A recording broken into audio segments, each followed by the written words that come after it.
Evening, everybody. It's Thursday night. You know what that means. It's another episode of Two Grumpy Wolves with me and Sutty. Episode 3. Got lots to talk about today. 2 games, Grimsby Town, through to the next round. And it bloody was grim, wasn't it, Sutty? We'll talk all about that one, and we'll talk about, of course, last night's drama, to be fair. That ended in a draw to Arsenal. But yes, Sutty, how are you doing, mate? I'm good, Dan. Thanks. Evening, everybody. Hope you're all well. Yeah. Got a massive amount of people already here, Sutty. I think we should talk about Grimsby in just a sec, and I've got a new stat screen, so I can bring the stats up while you're having a nice little discussion. But make sure you guys are in and you're getting involved. You're liking, you're subscribing, all of those things to help us out and get more noticed. We're 3 episodes in now, and I was just talking to Sutty, and Sutty was saying it as well. We were absolutely blown away by all the love this show is getting already. Just really massive thank you to all of you, really, for getting involved on a Thursday night and having a laugh with us, to be fair, and getting involved in a podcast that's a little bit more up your street, Sutty, a bit more 18 plus and no censors. Robust, Dan. Robust. robust. But yeah, hope you're all good, guys. Getting in the chat. Let's see who's here already. We've got Matthew, we've got Laura, 1, 2, 3. We've got Joe, Neil, Max, Carl's here, Sharky, all the usual people. Dapper is here, JS. Hope you're all doing well, guys. 2 issues: the Yanks in the ground and Edwards knocking the fans, says Neil. We'll get around to all of that, don't you worry. Absolutely no problem. 1, 2, 3 says thank you for allowing our views. That's always going to be a thing on here. We're always going to allow you to say whatever you want to say. Broken Biscuit says evening. Oh, that's a terrible name, that, because that just makes me feel like, you know, the worst thing in the world where you break a biscuit in a tea. But I tell you what, thanks for being here anyway. Right, we're going to be talking about Grimsby first of all. So Sutty, while I sort out the stat screen, you was there. Your thoughts on the Grimsby fixture? Grimsby. Wow. Yeah, it's grim in Grimsby. And Yeah. It was fucking grim on Sunday, let me tell you. It was freezing, pissing down with rain, a mud bath. Everything you really want for an FA Cup tie with a giant killing on the cards. Well, that's it. Nearly 8,000 there. They were all baying for blood. They thought, yes, they're for the taking. But what I will say is they matched them for bottle. It's never going to be pretty because, like I just said to you off screen, the pitch. Well, you couldn't, when the keepers had finished doing their warm-up pre-game, you couldn't distinguish what colour kit they'd got on. People walking around the edge of the pitch, i.e. TV cameramen and stuff like that, were literally sinking into the pitch. Yeah. You couldn't see their shoes or their boots. They were sinking into it. We were laughing at them. But it was good. It's a shithole. Yeah. But that's what football's about, mate. Yeah. They're not all meant to be these plastic bowls. I don't remember the last. I don't remember the last time, Sutty, I saw an analyst have to scale a ground into a crow's nest, and basically it didn't look very safe at all. But like you say, it's some of those things you just want to see, isn't it? Like, that's kind of what the FA Cup's all about, like you said, and I said that on my watch along as well. So I'm glad you agree with that, Sutty, because. Well, the tickets for it, Dan. Yeah, go on. I think it was 1,250 or something like that. That's all they give us. Yeah. It only holds 8,000, I think, but 1,250 tickets. Yeah. And they sold out in no time. And they always will, because everybody wants to go to that little ground and create an atmosphere. Yeah, they're shitholes. But it takes us back to a bygone place where Molineux used to be. Believe it Yeah, or not, even more of a shithole. It yeah, was yeah, dreadful exactly. back in the mid 80s, Yeah. all the way through to the early 90s. So it takes us back in time almost, and it was brilliant day, mate. Good stuff. So we set up in regular formation, really the 3-5-2 that we've come to see from Edwards. Johnston in goal, Krejci, Breno, and Mosquera as our backline. Molo Wolfer and Jackson Chitreya started as our wing backs. Mateus Mane, Andre, and João Gomez in a midfield three, with a sort of ever-changing front two. Really, they changed sides quite a lot. One of them went deeper, one of them went, further forward. But regardless of that, we had Armstrong and Tolu, and they were sort of leading the line. Sort of took their time to decide who was doing what. And it was a difficult watch. I'm not gonna lie. It was a hard watch. This, to be fair, I did the watch along. To say that the level in, well, league level, you'd think that there'd be a lot more. I don't know. You'd think there wouldn't be as much difference in the two teams. To be honest with you, Sutty, I don't know what it was like while you were there, but that first half, I mean, they did well. To be fair, I mean the ground didn't help, and that did nullify how we probably wanted to play and how we wanted to set up. But it did take us a very, very long time to make anything like of any note. Well, the thing is, you're right when you say the ground became a leveler, even though it weren't level. It was like a ploughed field. And what you got to realise is these League Two teams are used to playing on surfaces like that. It's normal to them. I'm pretty sure they've probably put a shitload more water on it as well. The amount of water that was like, the ball wouldn't roll. Yeah, it was incredible. We're not used to playing on that. We are used to playing on a carpet where the grass is no more than sort of 10 mil long, and the ball will never bobble. That's it. And had that been at Molineux, you'll have probably found that it would have been 3-4 nil, whatever again, because you can play your football. And as you've rightly just said, it took them a long time to adjust. And I think a lot of them came out and thought, fucking hell, where are we? What I did like, because I didn't think the Brazilians would like it very much, to see Andre in a short sleeve shirt with no Under Armour underneath. That's it. I thought, fair play. That automatically stamps down authorities to say, we're here, we're rolling our sleeves up. You ain't going to take the piss out of us. And as the game went on, gradually, I mean, in the first half, very even first half, they had a good chance right from the off that blazed just wide of Johnson's post. I think he had it covered, but they sort of matched us first half. Second half, we've hit the crossbar. Armstrong's missed an absolute sitter right after kickoff. Reality shows that, they're probably a bit pissed off that they lost Grimsby, but we had 3 or 4 gilt-edged chances in that second half that should have put it to bed well before the final. Oh, God, yeah. Final minute where Santi Bueno makes an outstanding goal-saving tackle, which was worth as much as a goal. Oh, absolutely. Yeah, I mean, I've got the stats up here. It was a hard watch for Wolves. Obviously, like you see, the 7 shots in the first half, none of them on target though.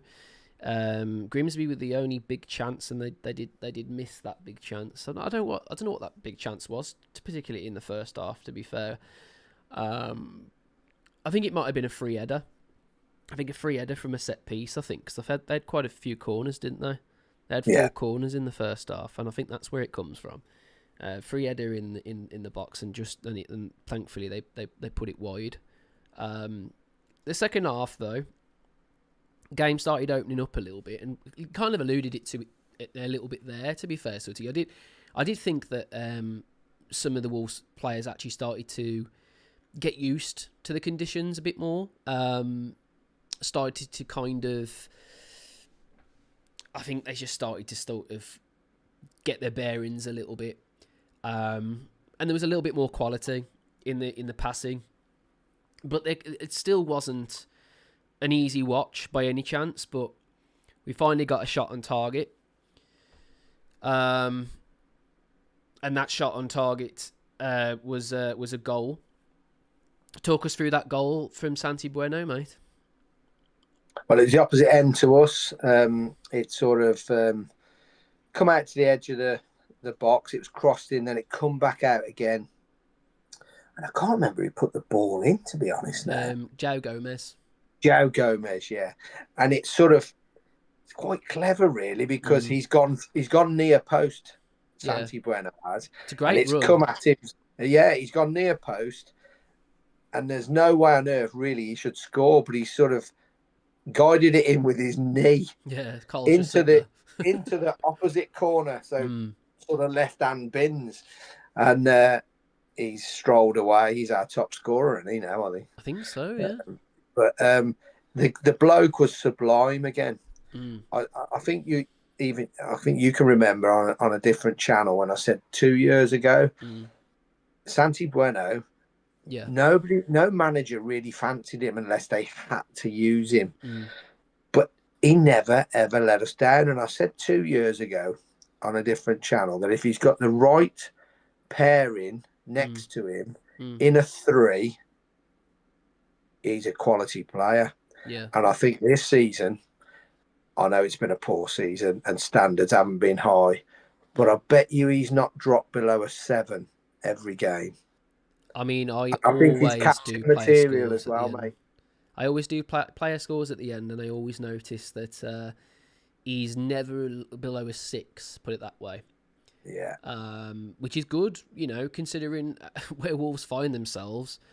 He's Mr. Reliable, isn't he? And you just said and there, he can be a bit of a shithouse, Dan, as well. Yeah, absolutely. He can leave a bit on somebody as well. He's Yeah, a typical sort of South American central defender that's not frightened to leave a boot in, and he's going to give you the nudge and what have you, and he is going to body check you and stuff like that. But he's good with it as well. He's calm on the ball. He doesn't panic, and you can see him talking to people as well. We can keep him and Krejci next season, and the hothead as well from Colombia. And we do play a 3. I know a lot of people are calling for a 4. If we're calling for a 4, then we've got to really go to town on personnel, I think, to make that work. Got to get fullbacks in, haven't we? Basically. Yeah, fullbacks. Wing-backs won't convert to fullbacks. No. You've got that. It's a different job altogether.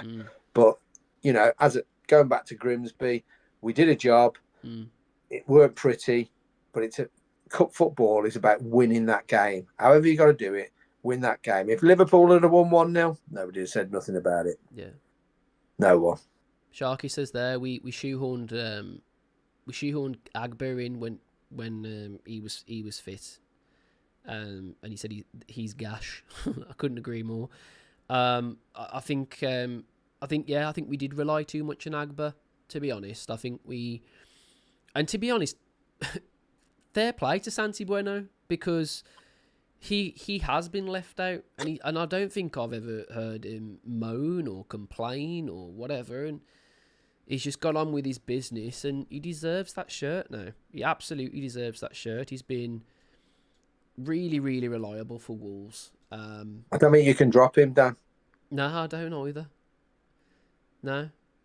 To be honest, you look at most of the games where he hasn't played, I think they're the ones where we've struggled defensively, to be fair, if I think about it. Absolutely, yeah. Yeah. But it was a good game, and it was... Yeah. The place is a shithole, like I say. It's an old school ground.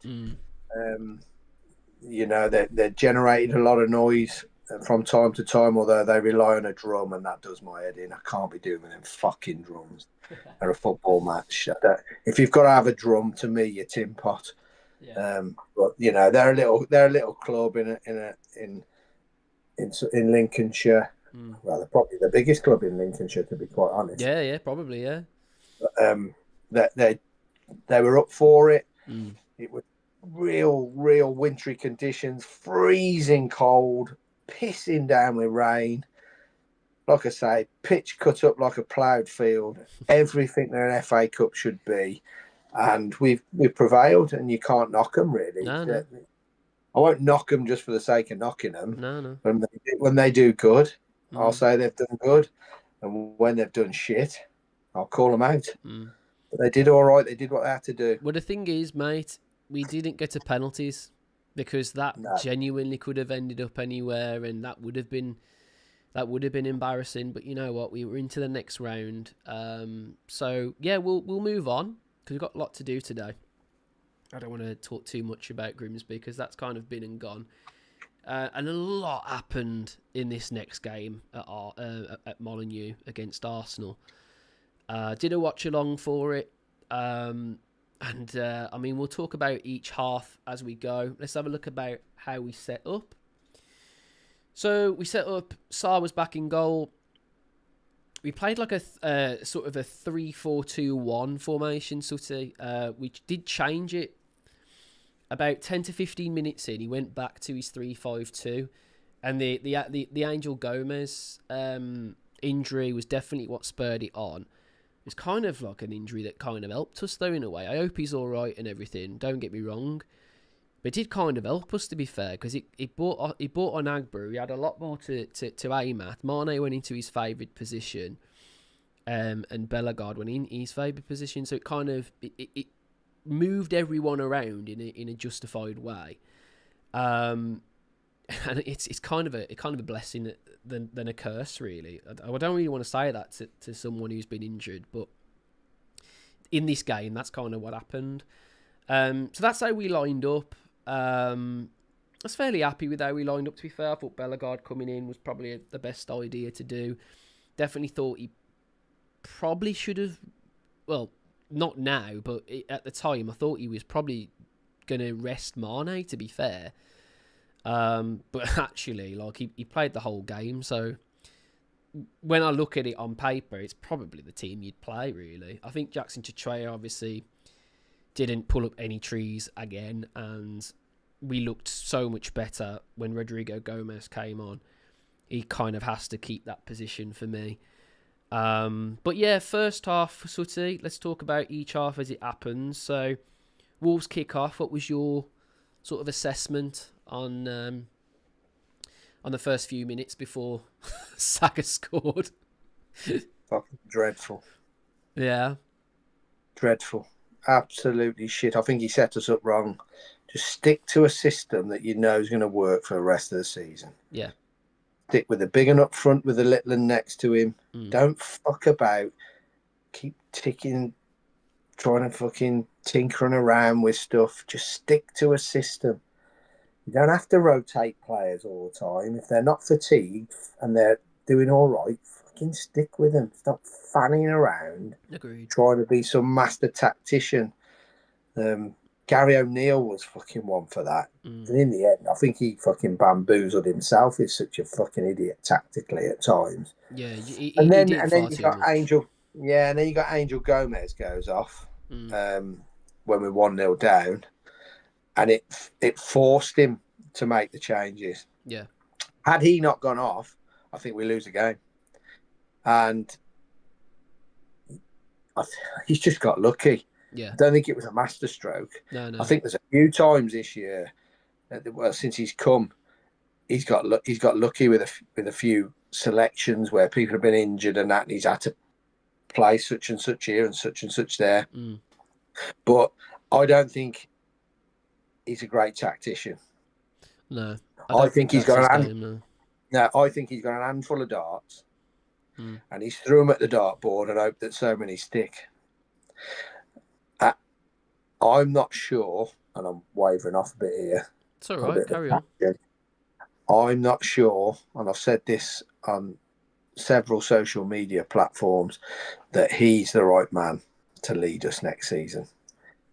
I don't think he'd last all of next season, unless he gets an absolute flyer. But the trouble I've got with him is, yeah, he said on camera after the game that we've only lost 3 out of 11. Correct, we have only lost 3 out of 11. Within that 11, we've played Shrewsbury and Grimsby and West Ham, who were terrible at the time we played them. West Ham, they were in free fall. So we haven't played, apart from the 3 we lost, many top sides in this division. Yeah. I worry about him, and I worry about his reliance on the coaching guy he had at Middlesbrough, who's still there, who I believe was the brains behind the operation. I think Rob Edwards is a nice bloke. But as I said to you last week, I don't believe nice blokes win things. And we need somebody with a bit of gravitas who's going to engage a changing room next season where when he walks in, they're all going to sit up. I'm still not convinced that we will get the correct calibre of player that wants to come to Wolves and play for Wolves next season when they look at the management and say, never fucking heard of him. Don't know nothing about him. And I don't think he commands the attention of the likes of João Gomez, Andre, these kind of players. I know we won't be having that kind of player next year, but I actually think good players think they're better than Rob Edwards. Yeah. And look, he's still very, very infant in his management career, but I think this job, he was never going to turn it down, was he? No. It's the one job that he was always wished he had. I believe he will never have a bigger job than Wolves. So he's never going to turn it down. Because if he did make it, and if, let's just say, for instance, we'd won 7 out of bloody 11, we'd all be saying this bloke's a genius. I've not got anything about him against him personally. Obviously, I don't really know him, and he comes across as an half decent bloke. But I'd rather have a bastard in charge that can hold the dressing room. He's not there to make friends. He's there to win. And sometimes, mate, that's what you need. The best managers, mate, they're not there to make friends. Rafa Benitez won umpteen European trophies, managed all the greatest sides in Europe, and took training. If you walked past him in the changing room, Jamie Carragher said this. If you walk past him in the dressing room or in the corridor, he walked straight past you. He did not want a relationship with you outside of that football pitch. Didn't want to know anything else. Yeah. But he was a winner. And that's what you need, for me anyway. Yeah, fair enough. I mean, I did want to get into to Rob Edwards, to be fair, because I do feel like it's dividing opinions, which is fair enough. You know, that's what football's all about. I've said this thousands of times. Like, you can be Rob Edwards in, you can be Rob Edwards out. It don't matter to me. I it is what it is, isn't it? And you know, you feel strongly about Rob Edwards probably not being the right guy at the time. Yeah. But I think the problem is that we ain't really got much choice, have we? Because the club have kind of given him now the full reign, because he could make... I've said this in my watch-along, and I'll say it again, because I think it's probably the best way to put it. He could do everything to upset a Wolves fan now, and he'd still keep the job. Like I said, like, he could sleep with Steve Bull's missus, he could shit on the centre circle at Molineux, he could, I don't know, spray paint all over the Sir Jack statue, or he could do all these things, and he's still keeping the job, isn't he? Because, but why? Well, that's it's because they obviously see a lot in him and they probably think he's going to do well in the Championship for us. So it's one of them where we're all kind of, we probably could do better, but is anyone going to come to us if we're in the Championship? That's the argument, isn't it? Now, your opinion, absolutely, and the opinions of everybody in the chat, I don't mind it. It's not that I disagree as such. My problem is, who else is going to come here in with the circumstances of how we find ourselves? Do you kind of want to just see how he gets on in the Championship? For, he gets the signings and whatever, and the hierarchy do what they've told you, Sutty, to your face. We're going to come up on the first time of asking. You know what that takes, Sutty. You know what that takes. That takes a lot of signings. That takes a lot of times. You getting your checkbook out. You getting, all of the right things through the scouting network correct. And all those things come to light. Do we get a better manager? I don't know. That's the problem. That's where we're at now. We've kind of stuck between a rock and a hard place. Because I kind of get the answers for both. I get the answers why, well, who else are we going to get?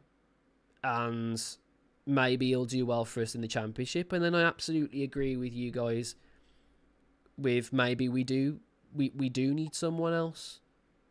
What if we got to the end of the year, end of this season, and we've just about scraped Derby's points total, which we should do now, to be honest.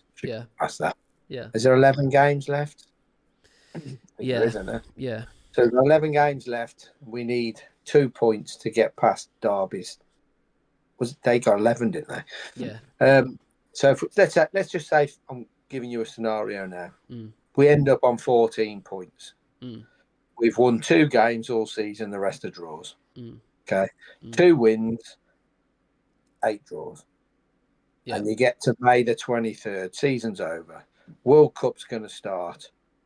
And you probably, let's just say, for instance, you've lost your last 6 games, or you had 1 in 6 games. Are you going to feel any different then and think, surely he should have got more out of this lot than this? The problem is with him, and the problem is with the club, is that, we'll talk about the Arsenal game in a minute. The first half of the Arsenal game, I'll segue in a little bit now. If we keep playing the way we do in that first half, he's got to go. Because don't get the pattern. There was no technical things happening at all on that football pitch. It was just a bunch of strangers, some of them trying harder than others, and looking over at Rob every now and then and just kind of being puzzled, kind of just thinking, what am I doing? I've not got the quality to play against these lot. I've got no confidence. And that's my problem, is that if you've got no quality, you haven't got the quality, to be a Premier League side, to be a challenging Premier League side. You've got to go out there and you've got to show your best. That's the first thing. And then the second thing is you've got to at least follow the instructions of your manager. To me, sometimes it doesn't look as though they're following instructions. And then other times it looks like they are following instructions. And this is the scary part. It's not working. And if that keeps happening throughout the entirety rest of the season, and we see the likes of that first half performance against Arsenal, I do think we need to look elsewhere. But then the second half happened in this game, and we will get into the nitty-gritty of the game in a minute, guys, don't worry. But the second half of this game, they all switch on, and you start to think, all right, if you've got it in you to get back at a team like Arsenal and get something from that game, where's that quality lying? Why is that quality so dormant that I have to like analyse this shit all the time? And I'm just thinking, they're not good enough. They're not good enough, Sutty. And then they'll show some quality every now, like the second half of this game, and I'm thinking, fuck me, they are good enough. So it's like, are the players good enough, but they're not playing for the manager? Or do they all just want out? Do you know what I mean? It's put me in this weird scenario in my head where I'm looking at each game, analysing it, and I'm thinking, these blokes wouldn't even be any good in fucking League One, let alone the Championship. And then we do that second half, and I'm looking at Hugo Bueno and thinking, well, he fits into a Premier League 11. I'm looking at Santi Bueno and Krejci and looking at them and saying they fit in a Premier League 11. I'm looking at, Tolu and Mane. They probably fit in an 11 for the Premier League. So it's like, is it a confidence thing? I'm confused, to be fair.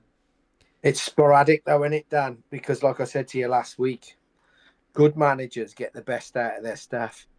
Yeah. They motivate staff. There's something there, but it's not coming to the surface often enough. Hence, that's why we find ourselves in this situation. Because we're not consistent, are we? Let's be honest. No, it doesn't come to the surface often enough. No. That's got to be not just them. That's got to be the manager as well. On how he sets them up, because he has set them up in a 4 at times, and it's been completely wrong. Yeah. So he has to hold his hands up to that. That's down to the playing staff as well, whether their head's on it, because as Alex Ferguson once said, you've only got to have 3 out of your 11 that aren't on it, and you'll lose a game. Well, the trouble with us is we've had 6 or 7 not on it. That's why we're losing and have lost so many games. But Alex Ferguson would not allow them to not be on it. And even on a bad day, he would insist they give their all. Sometimes this lot, they look like they ain't bothered at times. It does look like they've got one eye on finding a way out the club. Yeah, you can't have that. It's all right putting yourself in the shop window against Arsenal twice a season and Liverpool away where you've lost 2-1 and Tottenham away and places like this. But then when you've got Crystal Palace at home and they beat you 2-0, Brentford, Forest, or Bournemouth, all these sides, Burnley, Everton, they're the sides where you show your true worth. And I think that's the combination when the manager or head coach, whatever you want to call him, and the players have to say, these are the games that we must be winning. If we pick anything up against Arsenal, fantastic. But we need to first and foremost beat the teams around us to take points off them. Yeah. And we just haven't done it, have we? No. Well, we ain't done it to anybody, really, let's be honest. But we're relegated. We know we're relegated. But for me, I wouldn't throw all my eggs in one basket as the chairman and say now, he is our manager next season. I would be making that judgment come May. And I would be then looking at it and getting all my staff together. Excuse me, Matt Jackson, all the coaching staff and everything. And I would be saying, this hasn't been good enough this season. It's not all down to you because the rock was firmly set in when you took over. And thank you very much for agreeing to come to us when you were top of the Championship with Middlesbrough. But have we seen enough of an improvement? I'm not sure. Me See, I personally, agree with you. I I've agree seen with you enough. there. I agree with you there. I haven't seen enough improvement in terms of fitness, in terms of certain players who weren't really doing well before we come in, and they're still not really doing that well now. I've not seen a specific player that's improved. The only thing I think he is quite good at, which we are starting to see, he is quite good at with the youth. Like, if you think about Matthias Mane, doesn't probably get a sniff under Vitor Pereira. Definitely doesn't get himself in the shop window for 30, 40, 50 million or whatever the fuck he's worth now. You know, that's down to him. And then Yeah, but again, Dan, that's been forced on him because he's had 4 or 5 players sold, yeah, and nobody really bought in. He's been forced to put him on the bench, and he's, you know, at the end of a game, like we seen yesterday against Arsenal, he's brought the young lad on at the end of the game, towards the end of the game, and said, "Go out there, express yourself, and you know, do your best." There's no. If you look at our bench, I would say our bench is probably one of the weakest benches that's ever been in the Premier oh, League. he's not Now, even close. Not even close. now, I mean, there's no. Okay, the young lad come on and scored yesterday. He's not a game changer, though, is he? No. He's not going to be a consistent game changer. Where you look at other benches, even Forest's bench, far superior to ours, and they're fourth bottom. But it's like I So was it's saying been on forced the on him watch again. along, they were bringing off Saka, and then they were bringing on Trossard. It's just fucking ridiculous. Like, since when have we had a sort of like for like sub like that? We've not had a like for like sub for fucking ages. You can't look at it like that because we're not part of the cartel. No, I know that, but what I'm trying to say is, even when we were like, you know, beating Arsenal, beating these teams, Yeah, we've never gone into the shop window and gone, right, this is our 11. We're going to keep them, you know, your Cunhas, your Netos and everything. And we're going to bring in players that are going to be their understudy. yeah. And they're going to come on and make an impact. We've never We used fucking to, done didn't that. we? Under Nuno, we did it, didn't we? We'd always have Yeah, an understudy. The briefly, first yeah. 3 years, we had players come in, i.e. Neto. He came in and he never got a sniff, really, on only League Cup games. And then when Jota's gone, he comes in, and the rest is history. And that's how you should do it. We don't do that now. What we do now is we go and buy the 21-year-old Brazilian, and he has to play. Straight away. Simple as that. Yeah. And it takes some time to adjust, and it ain't worked, and it's caught us out. And it won't just catch us out, Dan. It'll catch everybody out who's not in the top 6 cartel, because they have to sell players every year, just like we do. And we're the one this year where our purchases have not been up to scratch. And that's why we find ourselves in this position. Well, this is the thing, though, isn't it, Sutty? Is that, like you rightly said there, and I'm glad you said that, because I've not really ever really thought about it in that way. But we're not the only club with this model. No. But we're the only club that have just got it catastrophically wrong season on season. Massively wrong. Massively wrong. It'll happen to Brighton one day. Yeah. Because they'll get the wrong players in. It'll happen to Bournemouth one day. It'll happen to Crystal Palace one day. Brentford. All of them will go through it. Brentford, they'll all go through it. They're hitting it good at the moment, like we did 4 or 5 years ago. But it'll happen to them. All the 14 sides outside the top 6 cartel, because the top 6 will never go down. So the 14 sides will all suffer relegation at some point in the next 20 years. Every one of them teams will go down, I bet you. But you've got to have a balance when you're buying players. They can't all be 0 appearances in the Premier League. No. You've got to have a balance. Now, we got rid of 864 appearances last season in the summer window and replaced them with 0 appearances. We were asking for trouble. And I cannot believe, even to this day, that fucking little cretin did not look at his paperwork and go, even if you've got no football nous, you would look at each of these players that Vitor Pereira and Teti wanted to bring in and say, oh, 23 million, Tolu. Oh, he's not playing the Premier League. Krejci, no, he's been all right. He ain't playing the Premier League. Who else have we got here? Such and such. And they've all got 0 appearances. Would you not, as the head of the tree, question that? Well, yeah. Because I know I would. I'd say, hang on a minute. We're getting rid of nigh on 900 appearances here. And we're bringing in 6 players with 0. Are you sure that's wise? I Because think if you this can do that. backfires, I think you can do that with the 1 or 2 players. Do you know what I mean? yeah. And you can bed them in gradually. But what we've done and our model is so wrong. It's not even worth talking about. It's just Well, we've not absolutely even gone fucked. to major leagues, Dan. No. So you've not gone to Spain, and you've got somebody that's played, I don't know, let's just say for Atletico Madrid, they've got 100 appearances because that's the equivalent of playing in the Premier. Yeah. So you could offset that and say, well, you never played in the Premier League, but he's played 100 times for him in La Liga, and you could say that about Serie A in Italy. Well, he's played 80 games in Serie A, so.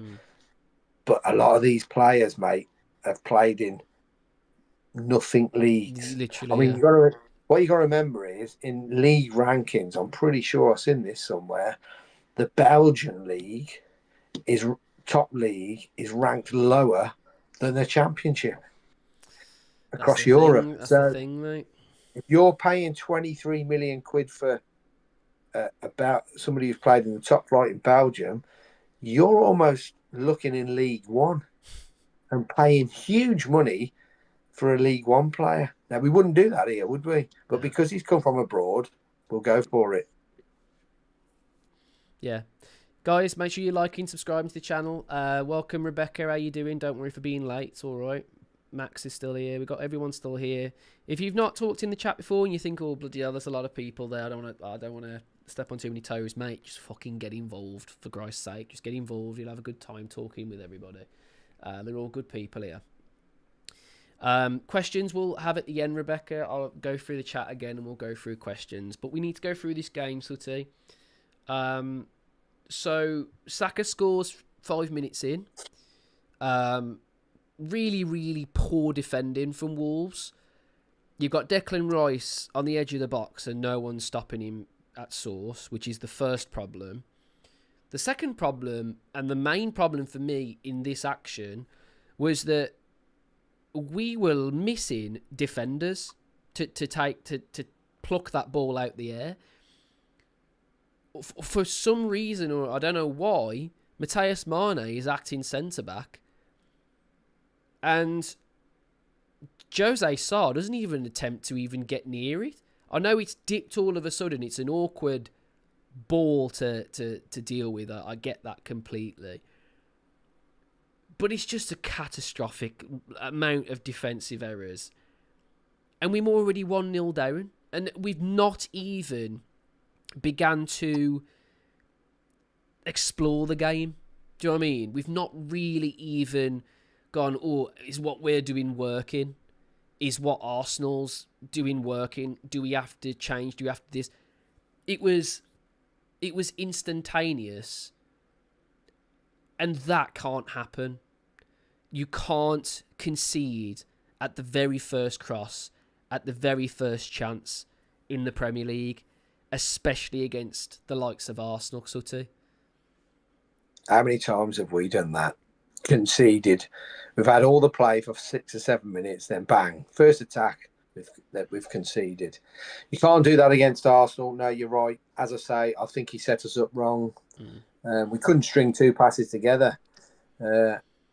Angel Gomez lost the ball on multiple occasions. Andre did. They just looked wrong. It just looked wrong everywhere. And then the change. Yeah. And then things started to change. Yeah. We were actually poor first half. I'd say. I think Paul's Oh, we a were fair awful the first half. Yeah, yeah. second half.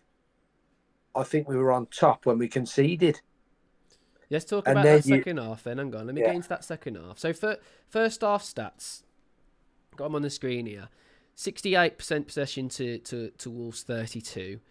And the really alarming thing, Sutty, and I've seen this too much this season, is we are barely even getting a percentage of XG, which means that we aren't creating anything, which to me is extremely alarming. We didn't even get a corner. Like, these things, I know you're against Arsenal, but that to me just shows how scared we were in that first half. And yeah, it's like I said to you the other day, what have we got to lose? This was Arsenal's game to lose. They are fighting to win the league. We've caused a huge upset by getting a draw in this game.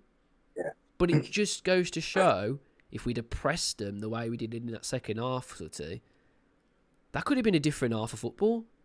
Because Oh yeah, they shit themselves. I mean, we'll go to that second half because not really much else happened in that first half. It was just very poor from both teams, to be honest.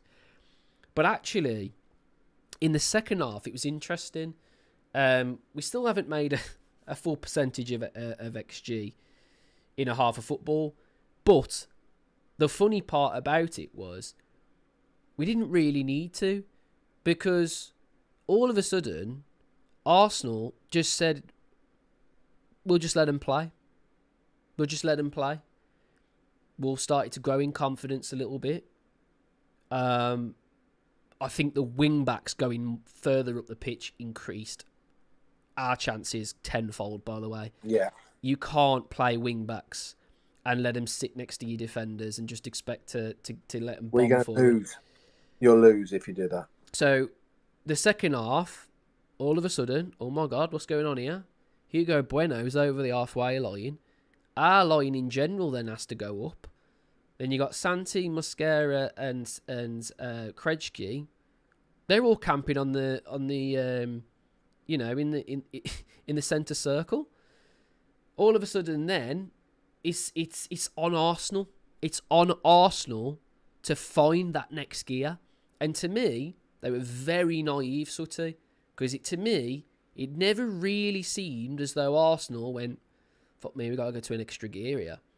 It seemed to me like they just wanted to go, right, we're winning the game.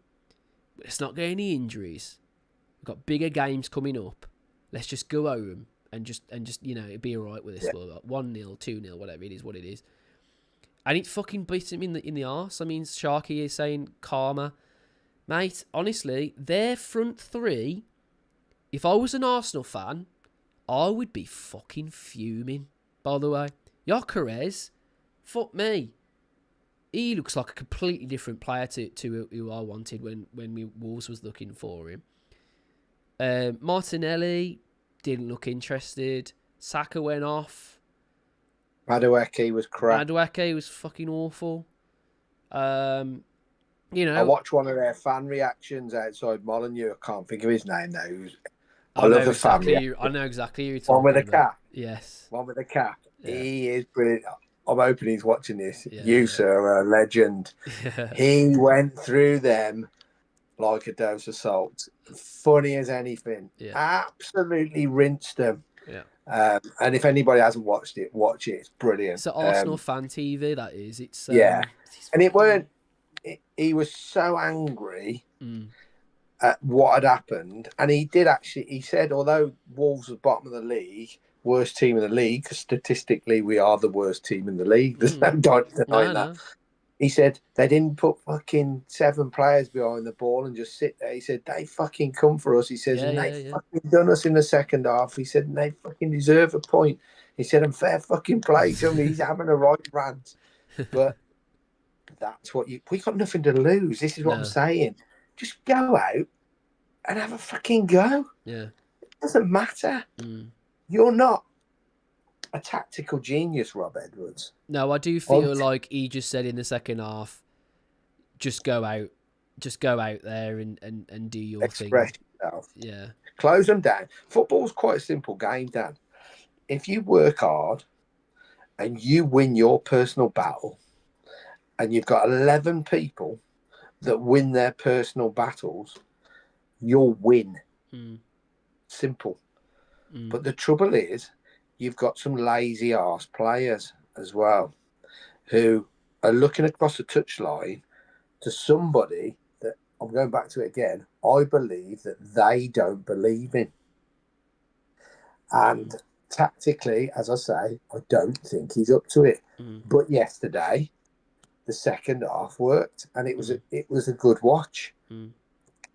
You might play like that a lot of weekends. You might lose because it was pretty gung-ho towards the end. Oh, yeah. Because you got nothing to lose, you might as well go for it. But they showed some fucking bottle, and they showed some grit. And as I've always said, a Molyneux crowd will forgive you anything if you show some bottle and some fight and some grit. And they'll cheer you off the pitch, even if you lost 2-1. They'll give you a round of applause. And fair play, they've put a cat amongst the pigeons. Lead judges, that's it. That's yeah, and Arsenal now are looking over their shoulder, thinking, "Fuck, they've only won 2 games out of the last 7." So they're panicking a bit now, because as we all know, there's one team that could go and win 10 games on the bounce, and they play in light blue, and they're right up their arse with a game in hand. So we have put the cat amongst the pigeons, and there'll be a lot of people in the northwest will be very thankful of Wolverhampton Wanderers come the end of the season, I bet. Oh, yes. So, yeah, I mean, couldn't say it better myself, mate. So, yeah, we managed to get a goal back because they do get the second goal, don't they? And it went to VAR, and I mean, to the naked eye, when I was looking at it, I was like, how the fuck is it taking so long? Like, Hugo Bueno couldn't be keeping this guy onside anymore if he fucking tried. You know what I'm saying? Just give him the fucking goal. It's embarrassing every week. That ends up being a goal for them. It's 2-0. And to be honest with you, their play to Wolves, they carried on going. They didn't go, oh, fuck me, here we go again. For the first time in a very, very long time, and they need to keep this up now, Sutty, they went behind again. They were playing well before that goal went in. And it was a bit against the run of play, wasn't it? And that, Wolves of old, especially this season, fuck me, that's completely ruined it. That's derailed everything. And it didn't derail anything. They carried on pressing. If anything, they probably pressed a bit more. And it unsettled Arsenal. They couldn't get a decent attack in shape at all. To a point, they had to keep wasting time, Sutty. Now, this is the funny part, isn't it? Hugo Bueno scores an absolute banger. It's 2-1. You're just thinking, fuck me, all right. And so here we go. And Hugo Bueno, let's be honest, I've said this a million times this season. He's been due a goal. He's been finding his shooting range all season. He's been forcing some good saves from goalkeepers, to be fair. So it was always going to happen at least once, and thankfully it's happened in this one. 2-1, and then all of a sudden, Arsenal think, right, we're going to have to start playing a bit of the dark arts here, turn into fucking Voldemort FC, and start to, play the dark arts, start to time waste, start to piss us off, and I was getting ratty. I was getting really pissed off on my watch along, because I was just thinking to myself, I was like, you're playing bottom Wolves. If you went at us now, you'd probably still win. But they just didn't seem arsed. They didn't seem like they were that arsed. They just wanted to get back into their mansions with their, all the wealth in the world, knowing that they're going to be top, 7 points clear. But it ain't going to happen like that. It don't matter who you play in the Premier League. If you start to take your foot off the gas and show that to levels of Arteta making defensive substitutions, Trossard going off with a fucking poorly nose, like I said in my watch along, it looked like his mum had just collected him for school because he'd fallen over in the fucking playground, the little scrub. he wastes time. He wastes time and time and time again. And then all of a sudden, Sutty, Mascara makes a brilliant tackle, one-on-one with his arch nemesis, Jesus, who is in the last game decided he thought it'd be quite funny to finger blast him in front of all of the Emirates fans. And we get away with probably the best passage of play I've seen from an attacking prospect of Wolves since the Nuno days. All of a sudden, every fucking Wolves shirt flooding forward, complete attacking shape, gung-ho football. It looked like we'd just had a fucking shot of espresso or some shit, like a line of cocaine or something. They were all fucking going. All of a sudden, you look at the centre circle, we've made 3 really good passes. Tolu, fantastic 9 play to hold the ball up. Plays it wide. Hugo Bueno, fucking brilliant the whole game. Manages to get into a little bit of... manages to shake their shape up a little bit. Puts a lovely ball into Mane. Cuts it onto his spell. Puts the ball in and oh my God, Arsenal, fucking hell, man. That defending is up there with the worst I've seen this season. Now, I'm a fucking Wolves fan, so Christ. Funny as fuck. One of them thinks, right, I'm going to head the ball. The other one thinks, I'm going to have to catch the ball. They're both absolute fucking Laurel and Hardy, the situation. Ends up in a completely hilarious defensive mistake. And it falls to young Tom Adozie, who it's his first game in the Premier League. And he thinks a lot of players in that position, Sutty. You know, I've looked at players in the past, academy talent, would have just fucking skied that, or would have took too long on the ball and second guessed what he was going to do, and he didn't. He planted it straight at and he hit it so hard that it didn't matter who was going to come into contact with it. And that's the way you want to do it. You want to hit the ball hard as you fucking can and aim at the goal, because you just never know. And on this occasion, luck was on our side. And Cauliflower, or whatever the fuck his name is, couldn't keep it off the line. And it ends up 2-2 to Wolves. And Arsenal absolutely shit themselves. All of a sudden, Arsenal are just thinking, fucking hell, man. We have bottled it again. We've bottled it again. And they're probably just thinking, they were looking at all them fans just thinking, fuck me, they are going to be fuming with us because we haven't tried since the whistle in the second half. They hadn't even tried to play any football. They were anti-football, and football fucking won. And that is exactly why we got something from this game. And I'll tell you what, if that game had been running a little bit longer, Wolves win that game. Because Arsenal shit themselves. If that game was going a bit longer, I'm telling you now, Wolves would have won that game. I've never seen a team screw up in all my life. Funny as fuck. Entitled, I call them the entitled. Because they're like fucking little brats that fucking whinge. That you know, they're the best at this and they're the best at that. Half the fuckers have only jumped on board the last few years. Yeah. I mean, Arsenal are a big football club, don't get me wrong. And they're old school lads. Some great lads. But these fucking idiots that are coming from us overseas and all that, a bit like United and Man City and that, fucking the amount of times I've been to the Emirates and people have asked me which direction to walk in to get into a certain end of the ground and that because they've never fucking been before. I've been there more times than most of them fucking idiots. But it was funny as fuck watching that second goal go in. Oh God.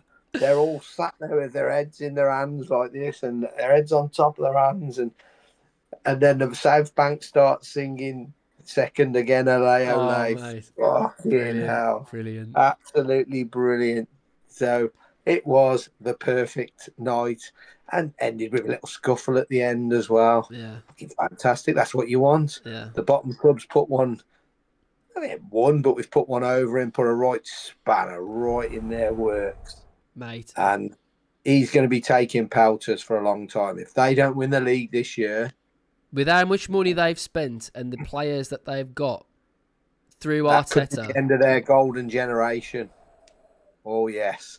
He is going to be getting pelters. If he doesn't win that this year, he's copping something big time, I'm telling you. Yeah, it's going to be But I fucked. think it's funny as fuck because they've never seen shit like we've seen, have they? No. They're just entitled brats. Yeah, definitely. I mean, when I was growing up, Arsenal were a fantastic side, and one to watch. A really, really brilliant, fluent side.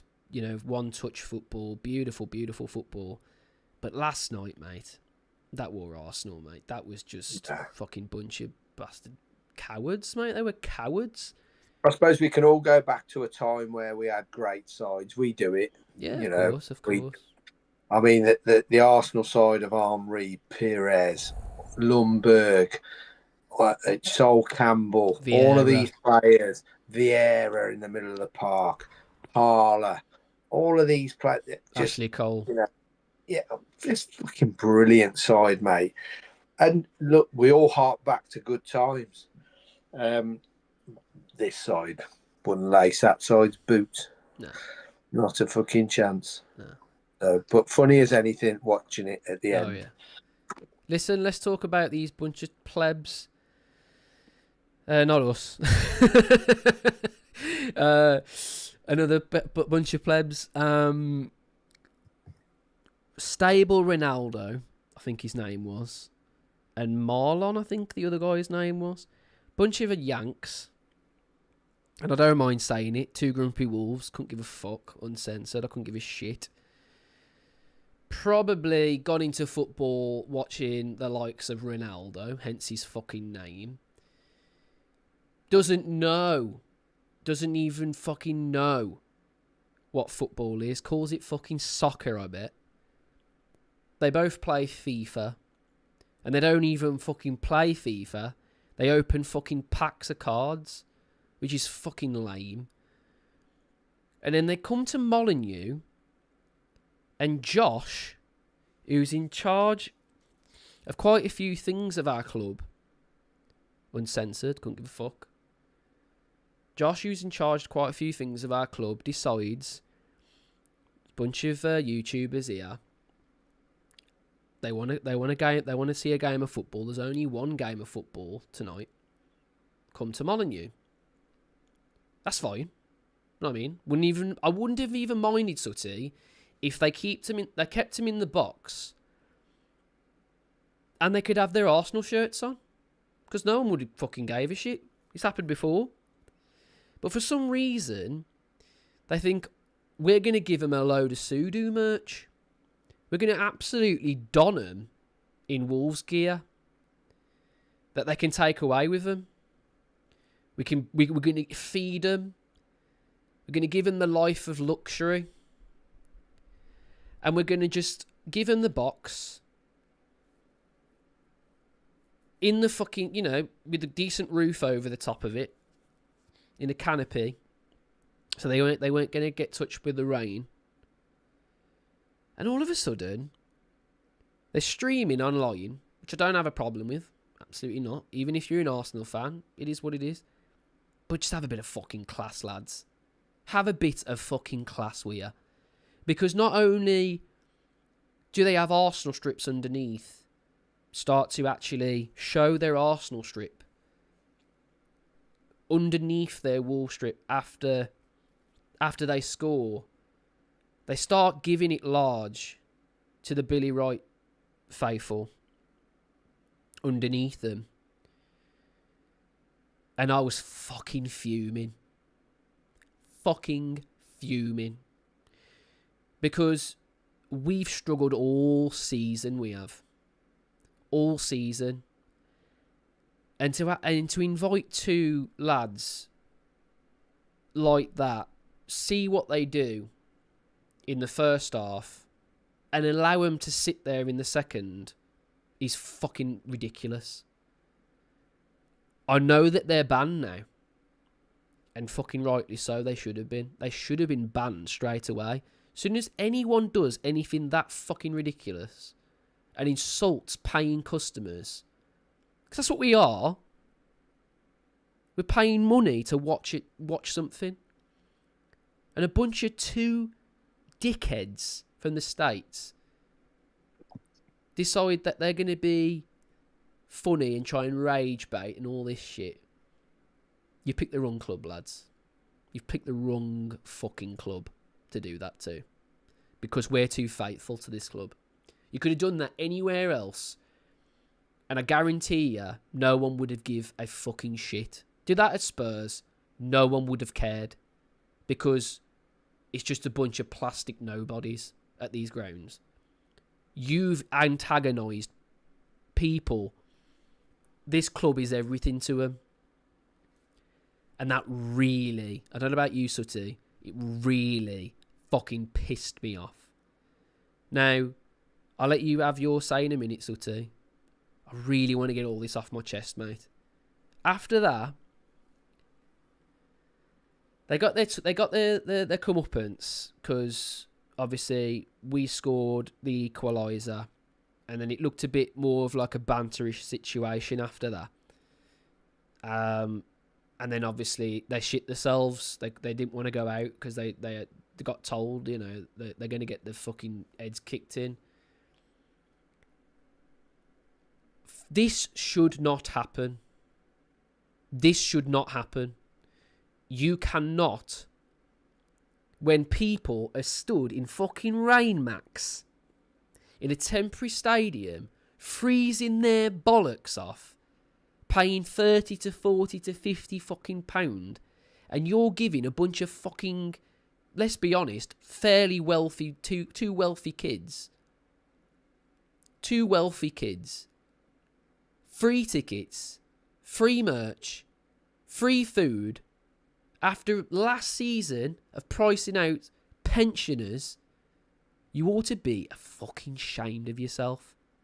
How on earth do you even... They've not even said anything, by the way. The club have said fuck all about it. They've said nothing about it. It's actually really pissed me off, and that doesn't happen anywhere else. We're just too fucking nice. And I've said this before. Our club's too nice. Sutty, what's your thoughts on it, mate? Sorry I had to get it all off my chest. No, good on you. I'm in full agreement with you. What's the bloke's name who let him come into the ground for nothing? Josh. You know his surname? I don't, but he's on social media as Josh with the Wolves. So what's his position at Wolves?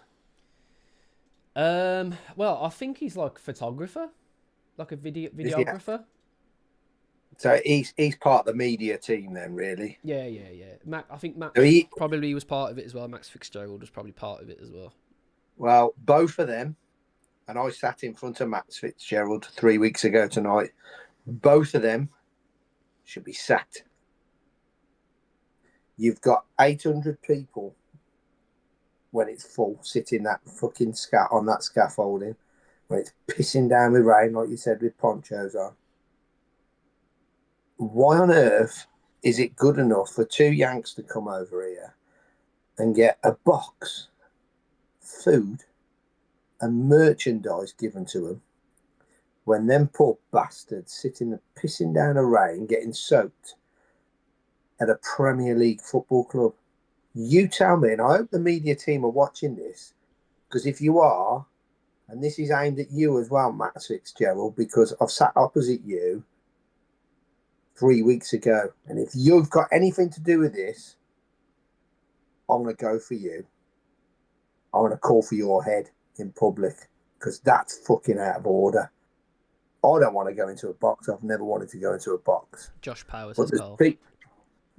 but there's people in this fucking club, and there's a town of the city of Wolverhampton is so deprived in places. Why don't you go and get 12 fucking kids that can't, and parents can't afford to fucking go to football, and let them have a nice night in the box, you fucking bastards. Let them have a fucking go in the box. Start looking after your own before you look after these fucking cretins. I'll tell you now, if they'd have been sat next to me or just above me, I'd have dragged the fuckers straight over the top. Yeah. Goading people like that. And you want to hang your heads in shame for that. Now, we've had big discussions about this morning. This all come out on social media, and there's a lot of people from other fan channels that are so pissed off. I'm not going to name them, but are so pissed off and have gone quite vocal. You can go on X and see certain people making videos about this and how pissed off they are when only 3 weeks ago we were told, we understand you. Well, you clearly don't fucking understand us at all. You don't understand. You're so far away from reality and the situation this club's in and this city is in that you could actually do some good, but you choose not to. You choose, again, for a bit of fucking worldwide exposure by two little cretin fucking YouTubers. Well, fucking stop all that now and start looking after your own. The future of this football club is within Wolverhampton, not fucking New York or Miami. I know we've got a few supporters in America, but unfortunately, they're not the ones that are going to save this fucking football club if shit hits the fan. There's time that I'd like a public statement off this football club as to why this has happened. It's bang out of order. Start looking after your fucking own. Shows the wrong message. The wrong message. You've given fucking some of that shitty merchandise, and like I said earlier, on this fan group who went to this meeting, if I find out that any single one of them fans has taken anything off this club for nothing, I'll call you out. Yeah. If you've had any merchandise, if you've had any freebies, because you run a podcast, I don't run a podcast, I just appear on them. But if I find out, and I'll do my own work, if I find out you've had anything for nothing of this football club, that means that you're on the payroll. And I'll call you out. Because as soon as you're on the payroll and you're getting money for it, you'll back them. It's true. It's not acceptable. It's fucking not acceptable. You're here to give an opinion and an unbiased opinion. And if you're getting any sort of monetary gain from it or merchandise gain, then you're on the fucking payroll. So you'll get called out. But this is totally unacceptable. What should have been a really, really good night was tainted by them pair of pricks who were allowed to do that. Because let me tell you now, if they'd have been studying SL2, they'd have been stretched out. Yeah. And they'd have mysteriously fell down the steps or something like that. Right? And then, changing the subject slightly then, with the shit house of a season we've had, we've then got a car crash interview of our head coach saying he needs more from the supporters. Well, fuck off. Let's talk this is about another reason why I don't think you, Mr. Edwards, are the right person for this role.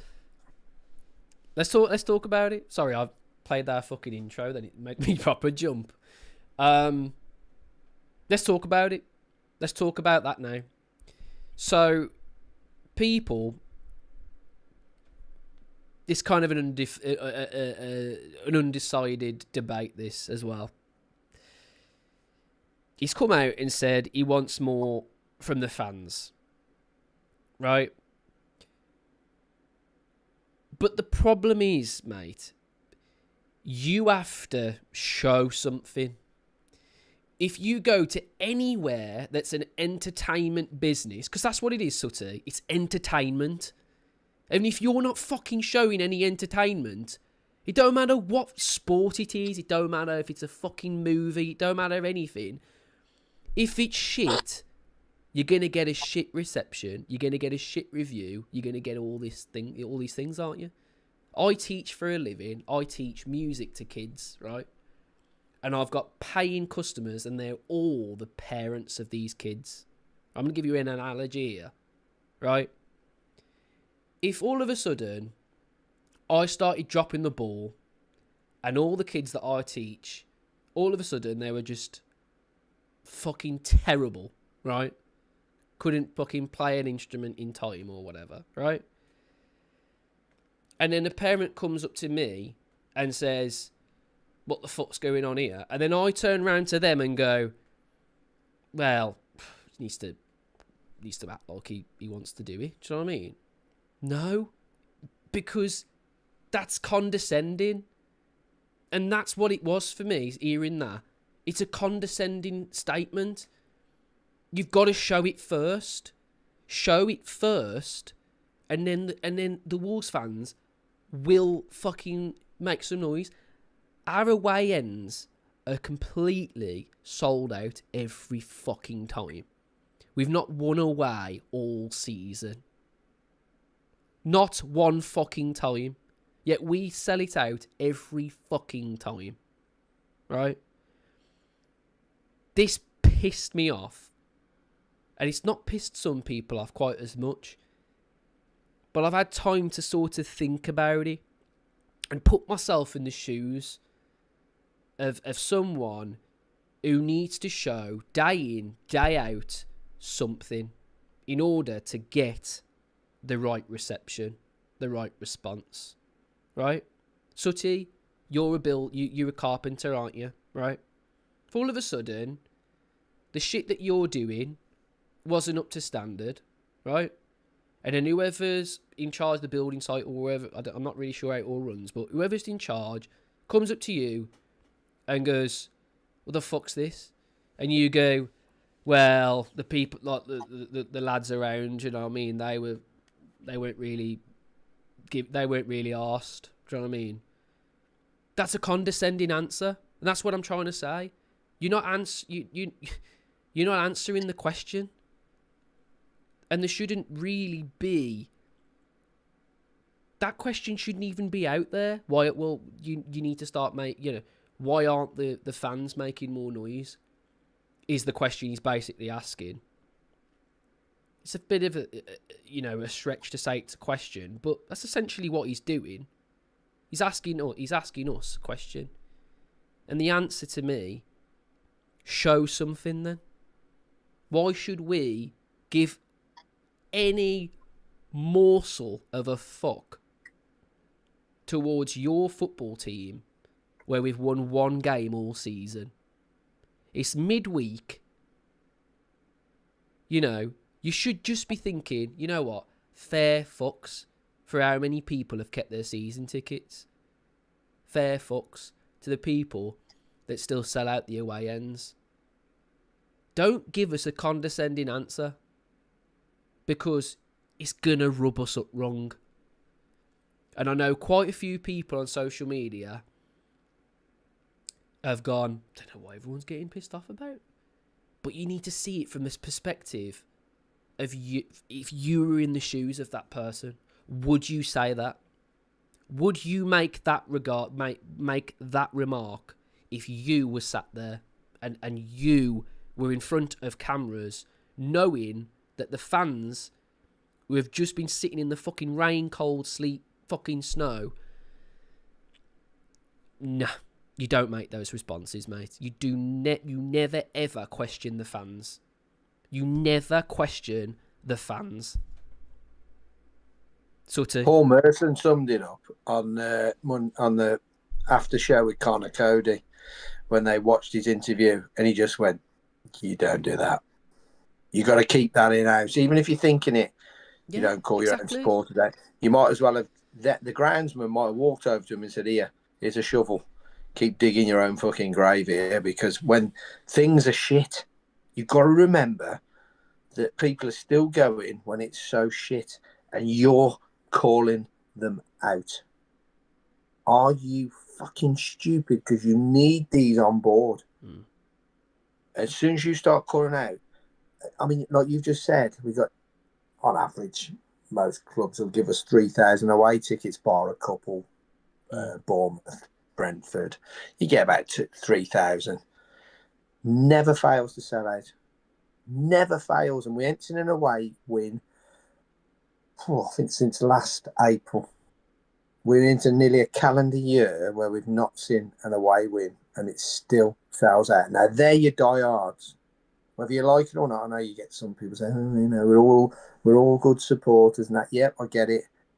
But the ones that do the hard miles on a Wednesday night and don't get home, I mean, last January, not last January, January before, we played Newcastle away on a Wednesday night, 8 o'clock kickoff. And I got back to Worcester at about 4:15 in the morning after the game, and I went to work the following day. They're your diehards. Whether you like it or not, they're the ones that you have to take your hat off, tip your hat to them and say, fair fucking play. And if you piss them off, game over. You piss that 3,000 off and you're on a slippery slope. You've got to be careful. Again, I'll reiterate what I've said. There are not just footballing reasons why I don't believe he's the right man. There are off-field reasons. And you can't go laughing and joking after defeat. You can't go laughing and joking after poor performance because you look good on telly. Because he's prime pundit material, this bloke. Yeah. Absolute prime pundit material. If he doesn't get another job after Wolves, he will be doing the coverage of the EFL and things like that. Because he looks the part, he smiles, he knows how to speak to people in general. But there's a lot of things that are sort of tipping me over the edge that say this guy is not the right man. I'll stand by my word. If he's in charge next year, I don't think we'll see him come Christmas. Fair enough. Look, we had this conversation at the start. If you guys have missed it, we had this conversation. Sutty was really passionate about what his stance on the manager and everything. And I'm not going to be, I'm not going to be this guy who's saying one thing and then saying another. What I meant by what I said is, I still think the club will just keep him regardless. I do. I just think the club are going to keep him regardless of anything that's going to happen this season. So we've just got to fucking deal with it, pretty much. Do I think he's going to be a decent manager for the Championship? Probably, yeah. Problem being is there someone out there with a little bit more about them who can shake up the team and probably get better players in? There probably is. And the issue is, and it's been an issue for a very, very long time, Sutty, no one will want to work with Fosun. No one. And yes, there's a new she in charge, but it's so shot in the dark, roll the dice, let's just see what happens. That, to be honest, it's such a gamble. I just can't see it. I can't see it working. I really can't. The amount that we've got to do to make Rob Edwards work is a lot. It's a lot. I mean, for me, what they promised like 3 weeks ago tonight, I didn't promise what they said. It wasn't a promise at all. Yeah. That they would, we would punch our way at the Championship, and whatever it takes, they will do. Now, if you're telling me that we've bought in 200 odd plus million quid up to now, that's without selling the rest of them, because there'll be a lot more go yet. Oh yeah. So we're gonna be circa 300 million quid since like in a year in incomings. Okay, we spent 100 million, which was a waste of money, but we'll still be well in the black. And if you're telling me that you're going to punch your way out of the Championship with a guy that's got a terrible, terrible record if we only get into the teens points wise. And you're saying to me that you'll do and spend whatever it takes to get us out the championship, and you're having him at the helm, that might get you out the championship. But you should be forward thinking here. Is he going to be good enough to keep us in the Premier League? And there lies your problem. Now, if you're going to spend that much money, there will be managers that will say, hang on, Wolves are going to spend, I don't know, I'm just going to pluck a figure out here, don't hold me to this. Wolves are going to spend 100 million next year in the Championship. Okay, now I'll have a bit of that. I can get them up. You can put your stamp on the game, couldn't you, with 100 million? Yeah. Do you know what I mean? Yeah. So you're then going to go, and people might not like this suggestion. I'm just plucking someone who's out of work, Thomas Frank. You then go to Thomas Frank and say, right, Tom, we got 100 million here. Get us up first go. And we're going to pay you a big fucking advancement. Yeah. 3 million a year. All right. So you're going to be on 60 grand a week. Get us out of the fucking Championship. And you've got 100 million pounds to spend. And you can have an input on the players. You're not going to just tell us who you want, but you can have an input on who is coming to this club. All right. Now, if they're true to their word about how they want to get out of the Championship, surely to God, if you're going to spend tens and tens of millions of pounds, you want somebody with the gravitas who's going to walk in that changing room and stand in that dugout, in that technical area, the dugout, who's going to look at people and pull them to rank and say, fucking dig in. And I just do not think that this man has got that. He's too nice. He's too worried about his personal image. And as I say, I think he's a pundit, not a head coach. There you go. That's my personal opinion. No, mate. You fucking have your opinion. Christ, that's what it's all about. Right, we're getting to the end of the show. I'm going to give you a couple of questions, Sutty. Thanks for Carl for sending in some questions. I've looked at some of these, mate. They are pretty tricky, to be fair with you. Okay. It's not AI. It's not. It's not AI. Like last time.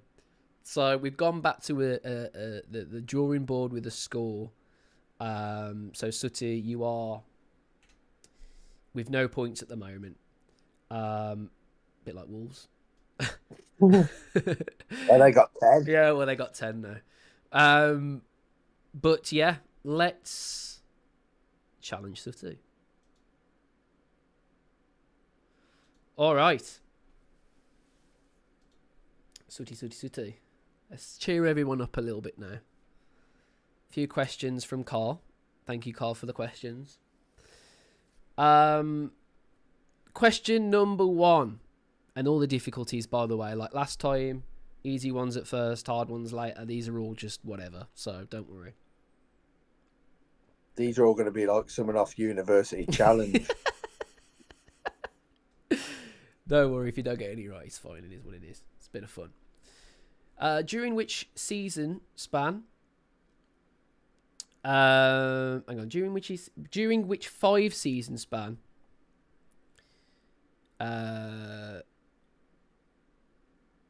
Did Wolves suffer 4 relegations, dropping from the 1st division to the 4th division for the first only time in their history? That's you want each season or from 80 go on 81 to about 85. I think I'll give him that. I'm gonna give you that because there's a few dates there, but it's basically in that it's in that sort of ballpark. So I'll give you that. That's good. Well done. Who was question number 2? Who was Wolves' top scorer in the 1979-1980 Top 6 Division 1 season with 18 goals?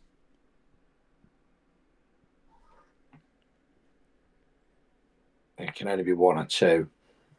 I'll go Andy Gray. Andy Gray. The answer is John Richards. John Richards. I think it was one of them too. Yeah. Question 3. What unique distinction does Wolves hold regarding English football divisions and cups achieved during the 1980s recovery?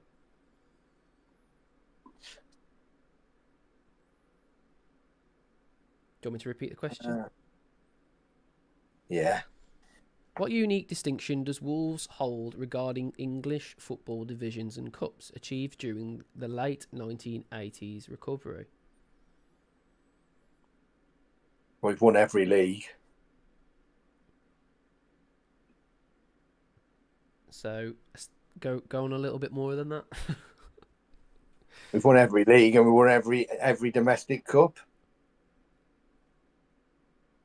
Yeah, first and for a time only club to win titles in 4 professional divisions. Also, the only one to win the FA Cup, League Cup, and the EFL Trophy.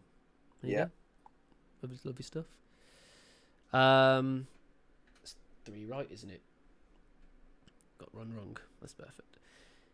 Question 5. Since what year has the Wolf's head been on the Wolves badge? Well, we had it in the early 80s, so this is a bit of a trick question. It was on the 80 League Cup winning shirt. So what? Go on, give us a year. Is he talking like recently or no? Without spoiling it, since what year has the Wolf's head been? Since it's been on the Wolves badge. So,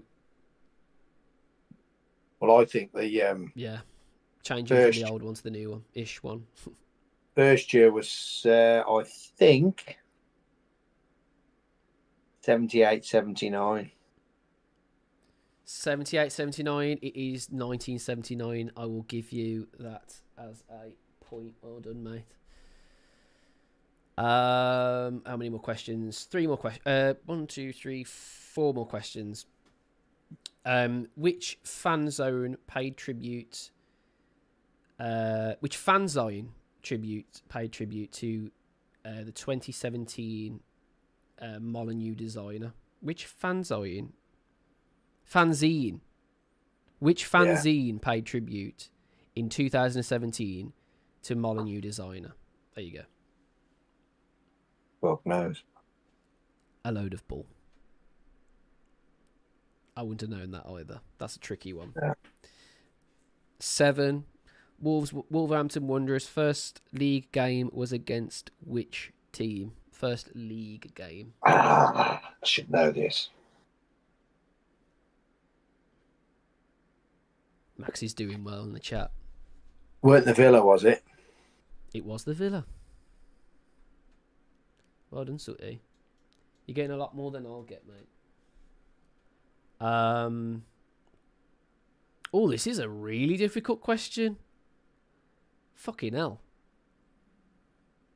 I told you he's an encyclopedia, this bloke. Who is Wolverhampton Wanderers' 6th captain? This season, I think he means. Oh, this season. Fucking hell. 6th captain. I would never get this. Sam Johnston. Sam Johnston. It's Hugo Bueno, apparently. But I don't remember that. Is that like a cup? Is that for in a cup or something?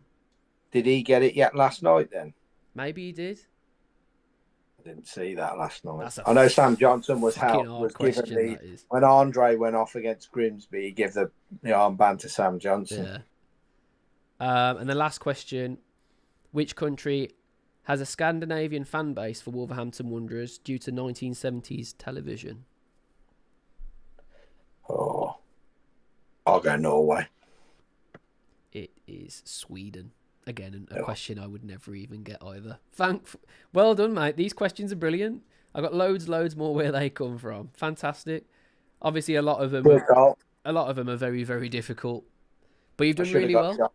I should have got John Richards, but it was a toss-up between Andy Gray and John Richards. So Well done, mate. 5 right. That's pretty good, to be fair. Those fucking questions were hard, man. Yeah, they all. You know what? I've been looking in the chat, guys. There's been some bloody good answers. I'll tell you what. Fuck me. there's some educated people on the Wolves. Max has got pretty much everyone right, I think. Fucking wild. Yeah, I've got that anyway. I'll do a few more of those next time. Appreciate that, Carl. Thank you so much, mate. Better than AI in it. That was fucking hilarious the first time. I had so many comments.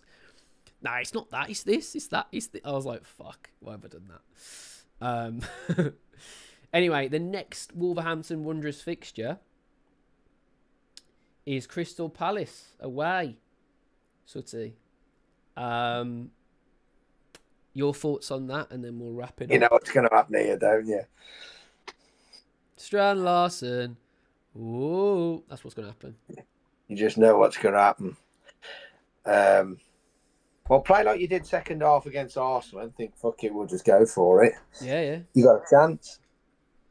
If you sit back and let them onto you and pump crosses in like Forest did, we'll lose.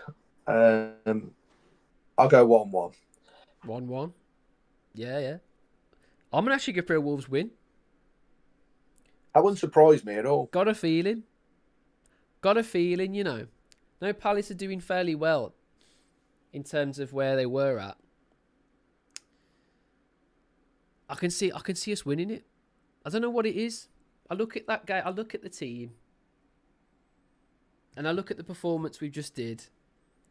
And if we can get that level of performance and put the right blokes on the pitch, Sutty. Don't put Jackson Chichwea on the fucking pitch.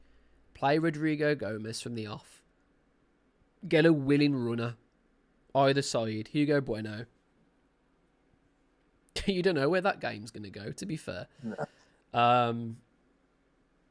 Strand Larson probably will score. I'll go 2-1. I reckon... You know what I think's going to happen? I think Andre's going to get his first Wolves goal because he just keeps shooting at the moment. And it's like I said about Hugo Bueno, if you keep shooting, eventually it'll come good. I think Andre will score, and I think Armstrong might score. That would be good as well. Seeing Armstrong score, maybe Tolu. Yeah, it would, yeah. But I'd like to see Armstrong score because he's probably going to be our hopefully be our goal scorer in the Championship. So he's got to start somewhere. Hard game though, Sutty. It's a difficult one against Palace. Not a nice place to go either, is it? Selhurst Park, to be honest. The fucking shit. Oh. It's. I mean, from one shithole to another, isn't it for you? Croydon's not the nicest place in the world, mate. I can tell you that. It's definitely not at all. Few questions for us, and then we're going to have to go, guys. But it's been a really fun episode again. Thank you very much for getting involved. Obviously, it's the Two Grumpy Wolves podcast. We've got no censors here. It's an 18-plus show.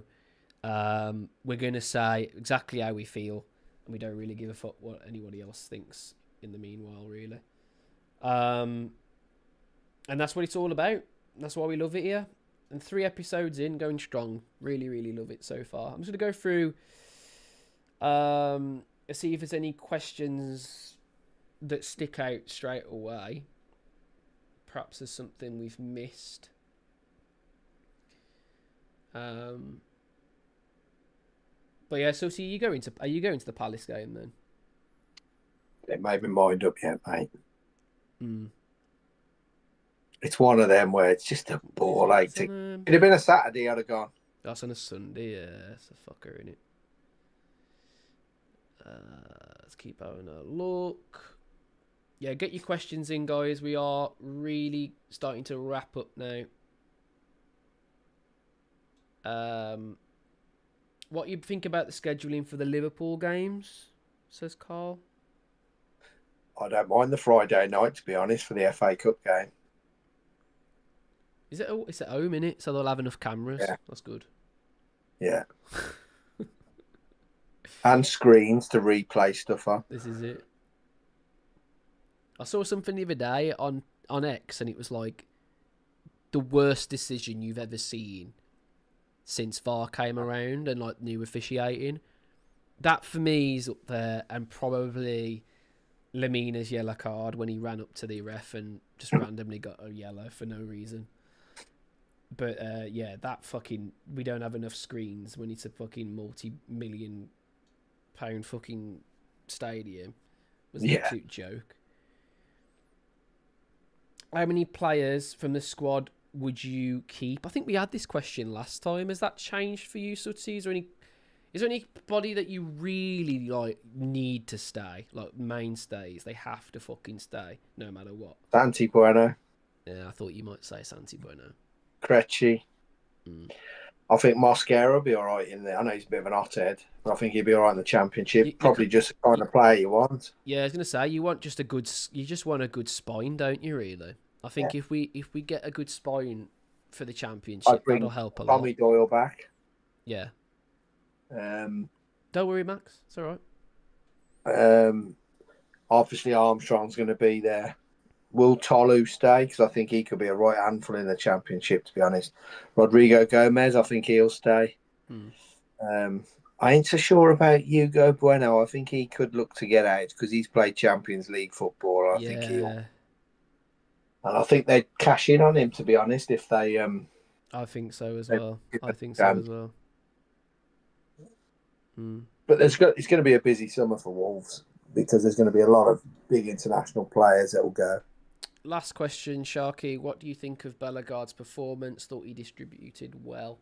I think he's not. I don't think he's fit. Do you? I don't think he's. No, not fully fit. I think he's been sort of hurried back a bit.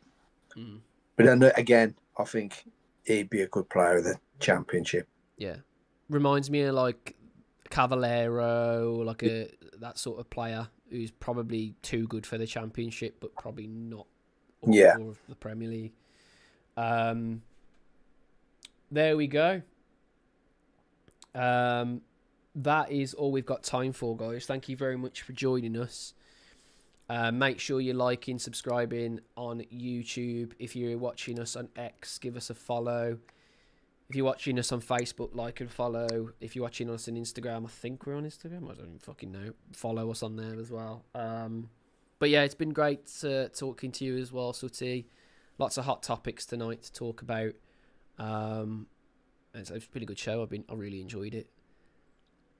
But yeah, thank you very much for watching, guys. I'll see you for the Palace. Yeah, I'll see you for a couple of Palace things. I'll probably do a watch along for that, hopefully. So yeah, I'll see you around for that. Until then, guys, thank you very much for watching, and I'll see you on the next one. See you later, guys.